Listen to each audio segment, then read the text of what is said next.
the documents? Yes, I do. You'll pass them on to that sergeant next to you to give to Sarah Kyoko to have a look at. Does that include the certificates and Yes, and yes. Okay, all Yes. right. She'll compare with the copies that you sent to Parliament.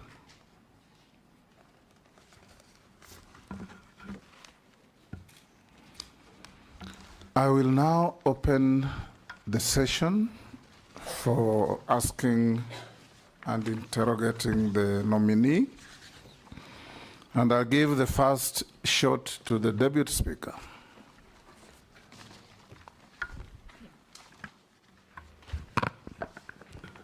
Professor Kindiki, I know this is within your knowledge that the Maraga Task Force on Police Reforms identified many challenges in the National Police Service, the Kenya Prison Service, and the National Youth Service as underfunding, endemic corruption, poor handling of human capital and development. So could you highlight for us some of the police reforms that you undertook during your just ended tenure as Cabinet Secretary for Interior Internal National Administration? And also, if approved, what are some of the measures that you will put in place to implement some of those recommendations? Thank you. Thank you very much, Mr. Speaker. I forgot to say between 2022 and 11th July 2024, I was the Cabinet Secretary for Interior and National Administration. Mr. Speaker, in response to the question by the Deputy Speaker, I respond as follows.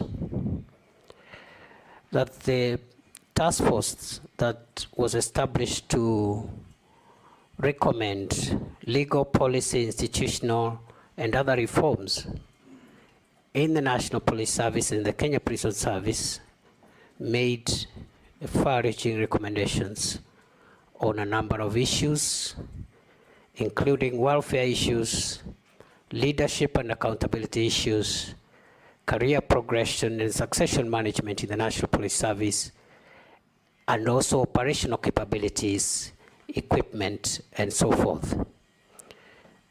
Mr. Speaker, sir, that task force recommended 221 recommendations that require administrative action. It also recommended a further 178 recommendations which require funding but do not require any changes in law or policy.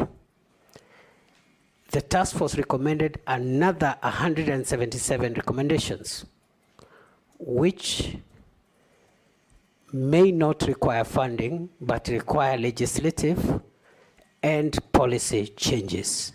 And finally, the task force recommended 23 recommendations in connection with the National Police Service, not the Kenya Prison Service. 23 of them that require consultations and concurrence with the National Security Council. We have, in the period when I have been the Cabinet Secretary for Interior, we have been able to take action on some of the recommendations that did not require legal or policy changes. For example, we've rolled out a massive police equipment modernization program, which will be rolled out in 5 years. And already under my leadership, we were able to convince the government and the National Treasury to allocate 7 billion shillings, which has already been spent to buy air and land assets to assist officers who have been exposed to great danger, those that are helping to keep the country safe in the front line, in the fight against terror, the fight against banditry and other sophisticated organized crimes. And therefore, this equipment is already up and running, especially mine resistance, ambush protected vehicles, armored personnel carriers, personal protection equipment, and also aerial unmanned vehicles, which are commonly known as drones. And we've been able to restore the police air wing, which had collapsed.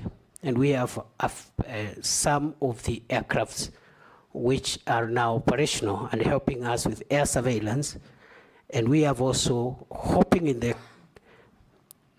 the next financial year, if I am approved by this House, we'll be able to purchase additional gunship helicopters to help us finish the remaining work in terms of the fight against terror, the fight against banditry and other organized crimes.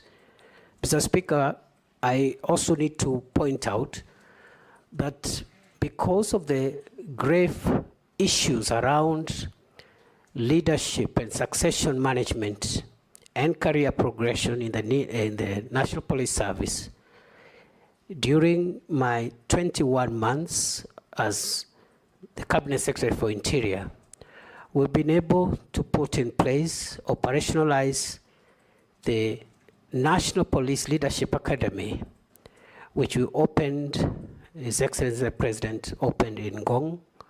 And this is the academy that is helping us put together a curriculum that will help us put in place short courses, professional courses to retool, reskill our police officers, especially those that are in leadership, and also provide a fast-track process of identifying, nurturing leadership among our police officers. And therefore, going forward, with the academy now operational, we believe that in the next few years, we're going to inculcate not only fast succession management and career progression program, but also we're going to have a very motivated leadership within our police officers. We have also, of course, taken action around welfare issues. Already the increments for the first increments that were proposed by the task force have already been put in place. We have also, in terms of giving motivation to our officers, also operationalized the National Police Service Hospital, which is supposed to take care of those who are injured in the front line so that they are not exposed to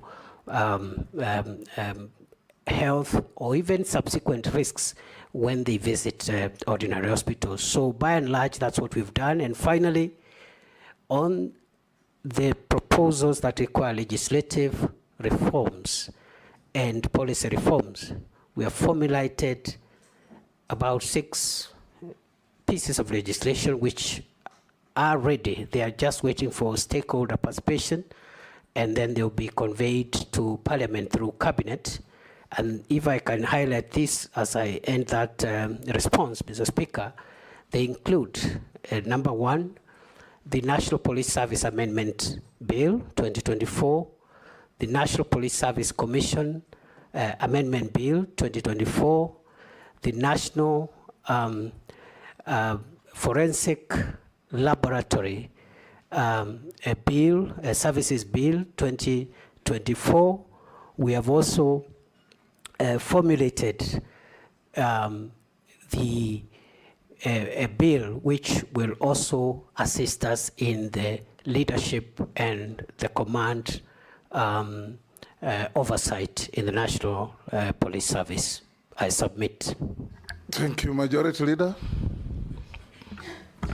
Thank you, Honorable Speaker. My question to the CS nominee relates to just where he stopped on the legal and legislative proposals that he was considering before his exit from the ministry, and more so around the issue of implementation of Article 37 of the Constitution on the right of Kenyans to picket, assemble, demonstrate peaceably. And CS, you have seen in the recent past a lot of confrontations between members of the public and the police. And it's my view that principally why this has been so is because you have failed to designate picketing corners. And Kenyans imagine you can picket anywhere and everywhere, including in some areas that you consider restricted areas. I would want to hear what is it that you would intend to do if you are reappointed and approved by this committee to ensure that there are no more confrontations between members of the public who want to peaceably assemble and picket and the police. Two, there seems to have been a complete breakdown in administrative and security structures in the country. And I say that in view of when you came into office, the Shakahola massacre, where up to now we don't know how many Kenyans lost their lives in Shakahola. We have seen in the recent past Kware here in Nairobi. In a country like ours, how is it possible where you have chiefs, assistant chiefs, nyumba kumi, and all the structures and security and administrative structures that we have, that 20, 40 people can be killed around one small area like Kware, in the full view of the security and administrative structures without government coming to know. And the same thing happened to Shakahola. And I would want to hear what is it that you would intend to do to make sure that there is restoration of administrative and security structures right at the village level to secure our country. Mr. Speaker, sir, it is true there is work that requires to be done to ensure that the people of Kenya enjoy their constitutional right and freedom to assemble, picket, and demonstrate, and present petitions to public authorities, while at the same time maintaining public order and also ensuring the rights of other people. Before I was dismissed on 11th of July, I had actually finalized the draft regulations to the Public Order Act, which will be the statutory instrument to be processed for purposes of giving effect to the enjoyment of that right, not to curtail that right, because a statute cannot curtail a constitutional right, but to give effect to how that right will be exercised. Those draft regulations, when completed, will be able to help the police do a number of things. Number one, obligate the police to escort protesters and provide security for them, but also to ensure protesters don't run amok and overrun members of the public who are not protesting. Number three, it will require those protesting to notify the police and tell and also give the number of protesters so that the appropriate arrangements are made. It will also obligate public institutions in all arms of government, all public institutions, to designate an area within their premises or within the vicinity of their premises where a group of protesters who want to present petitions can stand, demonstrate, and present petitions to that public office or that public institution.